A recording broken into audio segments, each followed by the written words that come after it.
세계보건기구 WHO의 주요 의제를 결정하는 세계보건총회가 오늘부터 이틀간 열립니다.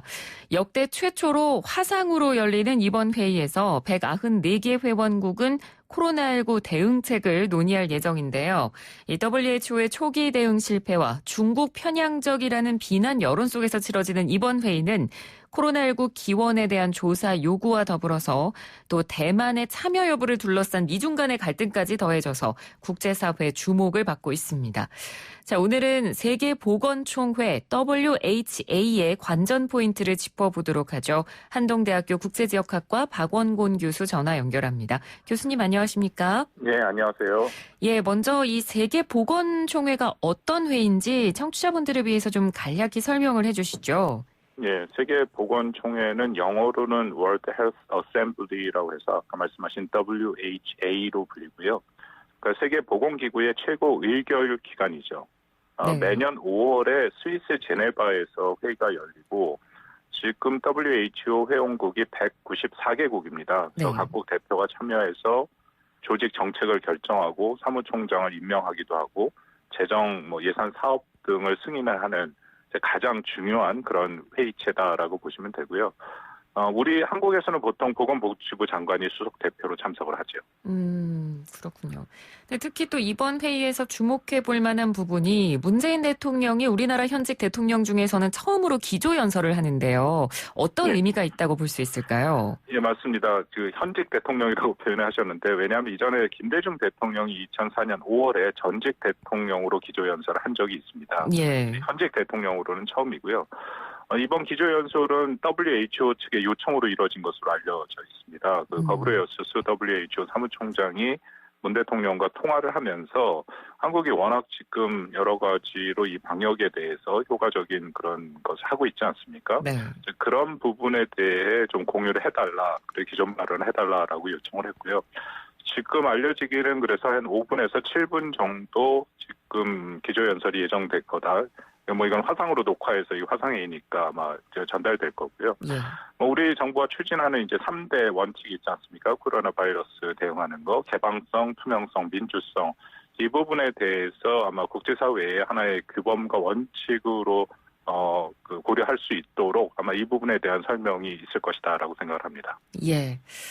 자, 이번 세계보건총회 WHA에서 논의될 것으로 예상되는 것들을 저희가 이 시간에 좀 짚어볼 건데 먼저 일단 이 거브러여수스 사무총장에 대한 지금까지의 비난 여론 그리고 친중국적인 행보에 대한 비판 그래서 이에 따른 사퇴 요구 이런 부분들에 대한 이야기가 안 나올 수가 없을 것 같은데요. 예. 그러니까 이런 이야기들의 연장선상에서 이 WHO라는 기구 자체의 어떤 개혁이 필요한 게 아니냐, 이런 부분이 언급될 가능성은 어떻게 보십니까? 충분히 있다라고 보입니다. 이미 너무 잘 알려졌습니다만 트럼프 대통령이 WHO에 대해서 매우 지금 비난을 하고 있죠. 네. 특히 말씀하신 것처럼 핵심은 WHO 사무총장 거브리여수스가 친중국적인 행보를 보이고 있다라고 해서 중국을 지금 비난하면서 WHO와 같이 얘기하고 있습니다.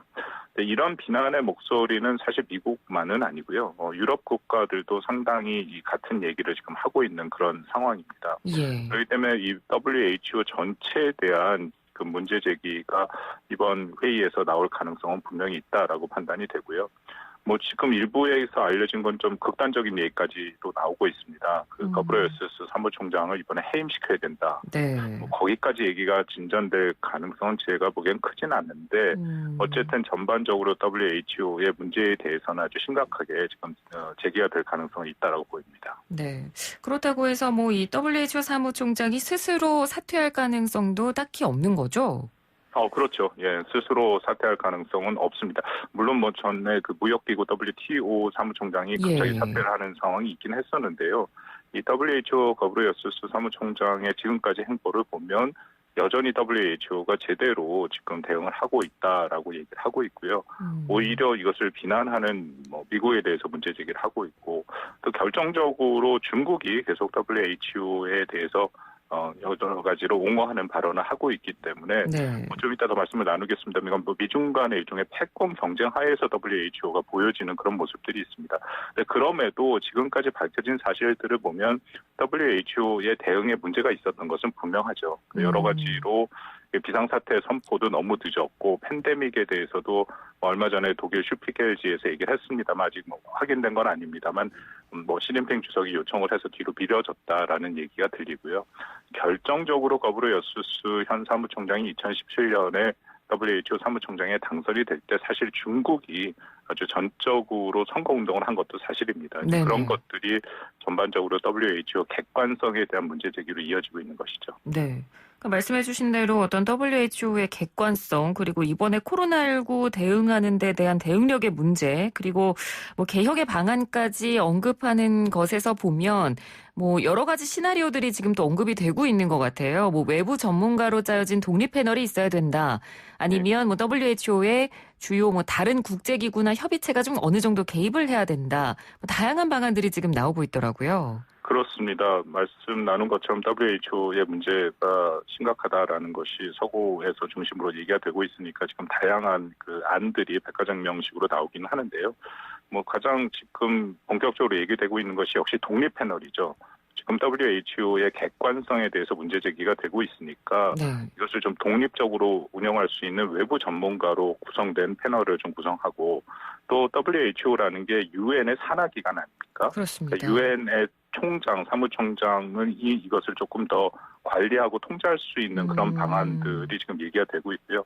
이 방안은 지금 미국에서 강력히 얘기되고 있죠. 그래서 지난 24일날 미 공화당 소속 지난달 미 공화당 소속 국회의원들이 이런 지금 개혁안에 대해서 유엔 구테르스 사무총장에게 서한을 보낸 바도 있습니다. 네. 이거 외에도 말씀하신 WHO에게만 전염병 대응을 하도록 하지 말고 다른 여러 가지 기관들이 있으니까 예를 들어서 G20 주요 20개국 회의라든지 그런 것들이랑 같이 나서야 된다라는 의견도 있는데요. 저는 이 의견은 좀 적절치는 않죠. 효율성이 매우 떨어지게 돼 있습니다. 지금 네. WHO가 단일 기구로만 가는데도 이렇게 어려운데 20개국이라든지 다른 기구들이 들어온다면 각국의 입장이 다 다르기 때문에 어떤 같은 목소리를 내기가 매우 힘들죠. 현재로서는 어쨌든 WHO의 객관성을 좀 더 확보하는 방안으로 개혁이 이루어지는 것이 맞다라고 판단합니다. 네, 알겠습니다. 이번에 또 코로나19 사태 속에서 이 총회가 치러지기 때문에 더 국제사회의 주목을 받는 건데요. 당연히 코로나19 기원, 확산 이런 부분에 대한 객관적 조사의 필요성, 그리고 조사단 구성의 이야기도 나올 것으로 보여서 일단 EU가 이 관련 결의안을 이번에 제출하겠다라는 이야기까지 나왔는데 객관적인 별도의 조사단 구성이 필요하다라는 EU의 의견, 이 결의안이 통과될 가능성에 대해서는 어떻게 보십니까? 이게 쉽지 않을 거라고 생각이 되는데요. EU가 여러 가지 문제를 지금 객관적으로 좀 독립적으로 해보자라고 얘기를 하고 있는데 결국 핵심은 코로나19의 기원이 어디인지 그런 부분 또 그리고 중국의 코로나19 대응의 문제 또 WHO와 중국과의 관계 그런 부분들이 포함되어 있습니다. 네. 그래서 원래는 조금 더 독립적으로 문제 해결을 위해서 유럽연합이 얘기한다 하는데 최근에 조금 전체적인 방향이라든지 좀 바뀌는 그런 상황이 지금 보이고 있거든요. 그렇다면 당연히 이제 중국이 반대를 할 가능성이 매우 높고 혹시 통과되더라도 여기에 관건은 중국이 적극적으로 협조를 해야 되는 건데요. 네. 중국은 이미 우한에 있는 바이러스 연구소는 공개할 수 없다, 협력할 수 없다라는 그런 공식적인 입장을 수차례 밝혔습니다. 그렇기 때문에 지금 유럽연합이 독자적인 그런 조사단을 구성하더라도 과연 얼마만큼의 그런 효과를 볼 수 있을지는 좀 미지수인 그런 상황입니다. 예. 자, 아무래도 이번 총회에서 가장 크게 이슈가 될 사안은 대만을 옵서버 자격으로 참여시키느냐 이 여부일 거고 또 이걸 놓고 지금 미국과 중국이 앞서 잠깐 언급이 나왔습니다만 지금 부딪히고 있잖아요. 예. 그래서 미국 상원이 얼마 전에 대만의 옵서버 자격 참가 지지 법안을 또 만장일치로 통과시켰거든요. 어떻게 예. 보셨습니까? 이거는 매우 심각한 문제인데요. 네. 특히 대만 문제 같은 경우에는 중국의 입장에서는 영린을 건드리는 그런 상황입니다. 네. 왜냐하면 이게 1979년에 미국과 중국이 수교를 하면서 가장 중국이 요구했던 것이 이른바 하해 중국의 원칙이거든요. 예. 그래서 대만을 절대로 인정해서는 안 된다, 국제사회에. 이제 그런 입장이었는데 지금 트럼프 행정부 들어서서 미중 간의 갈등이 심해지니까 이 대만 문제에 대해서 이전에 미국 행정부와는 다르게 트럼프 행정은 매우 전향적으로 대만을 품고 가는 이제 그런 모습들이 보이거든요. 네. 가장 중요하게 지금 우리가 주목해야 되는 게 지난 3월 26일 날 결국 트럼프 대통령이 서명해서 통과된 미 상하원에서도 만장일치로 통과된 이른바 타이베이 법이라는 게 있습니다. 네.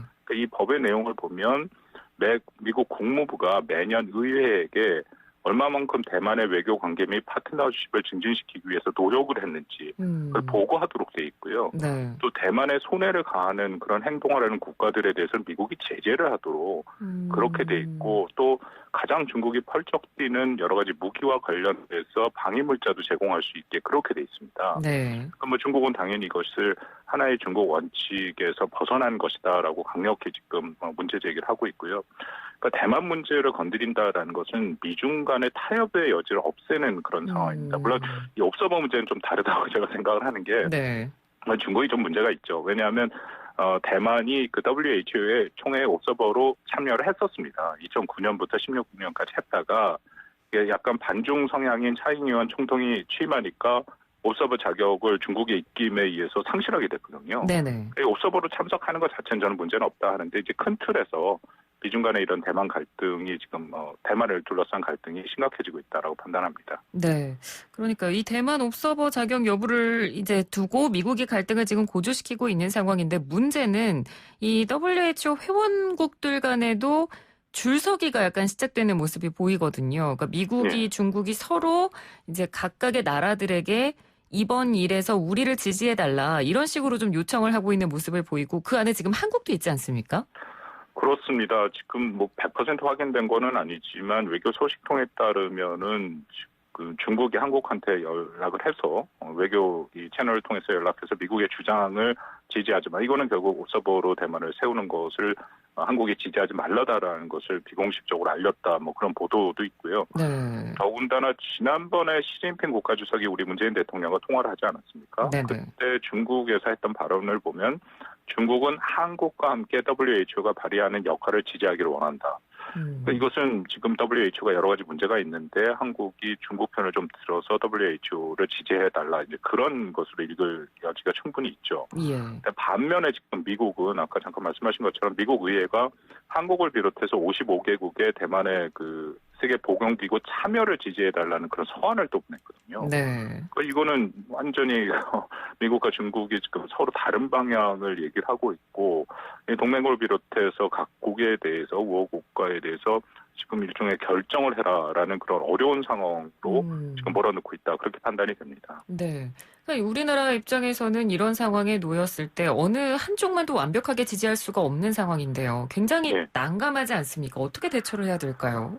그렇습니다. 지금 WHO 얘기를 했습니다만 좀 더 큰 틀에서 미중 간의 이런 패권 경쟁으로 저는 보는데요. 이것은 단기간에 끝날 문제는 아니고 전방위적으로 전 영역에서 지속이 될 것입니다. 그렇다면 한국은 저는 원칙으로 돌아가서 이게 대처해야 된다라고 생각을 하거든요. 한국의 지금 안보와 번영을 보장해준 비핵화, 자유무역과 시장경제, 개방된 세계화, 다자협력 이런 원칙을 준수해서 나가는 것이 저는 중요하다라고 생각합니다. 네. 자, 그리고 끝으로 이 WHO의 기여금 문제도 저희가 좀 얘기를 해봐야 될 것 같은데, 미국과 중국 간의 이 기여금 액수 자체에 대해서 지금까지 신경전을 벌인 부분도 있습니다만, 원론적으로 생각해도요, 국가별 기여금에 대한 형평성 문제도 계속 있어 왔고, 그리고 이 형평성 때문에 예산 조달이 지금까지 계속 불안정하다는 거, 이런 부분도 이번 총회에서 어느 정도 논의가 될까요? 이거는 사실 WHO 문제뿐만 아니라 전반적인 국제기구에 다 적용되는 문제이기도 합니다. 예. 지금 미국이 강력히 문제를 제기하는 게 WHO에 가장 많은 지금 기여금을 내고 있죠. 사실은 이게 그 고정 기여금과 자발적 기여금으로 부담금과 이제 기여금 둘로 나눠 있는데 둘 다에 미국이 가장 많이 내고 있음에도 불구하고 WHO의 영향력은 중국이 발휘하고 있다. 이제 그것이 미국의 문제 제기거든요. 네. 그래서 이것이 객관적으로 공정하게 결정이 되지 못하고 있다라는 건데요. 말씀드린 것처럼 이건 WHO 문제만은 아니고 전체 문제이기 때문에 이것을 뭔가 개혁을 하려고 노력을 해왔습니다만 이게 매우 어렵죠. 일단 유엔이라는 조직 자체가 유엔 안전보장이사회 5개국에게 이 거부권을 줬지 않습니까? 네. 그래서 다 다수결로 뭐 상당히 그 원칙이 통과되더라도 이들 5국가 중에 한 국가만 거부를 하면 이것이 통과가 안 되는 그런 어려운 상황이죠. 그래서 지금 서구를 중심으로 이 유엔을 대체할 다양한 그런 안들이 나오고는 있는데 지금 결정적으로 트럼프 대통령은 이 다자주의 유엔을 비롯한 이것에 대해서 굉장히 부정적입니다. 그렇기 때문에 점점 더 이 문제는 해결은 요원해지고 있다 그렇게 판단이 됩니다. 네, 알겠습니다. 오늘 말씀 잘 들었습니다. 고맙습니다. 네, 감사합니다. 네, 지금까지 박원곤 한동대학교 국제지역학과 교수였습니다. 1부는 여기서 마치고요. 잠시 뒤 2부 이어갑니다.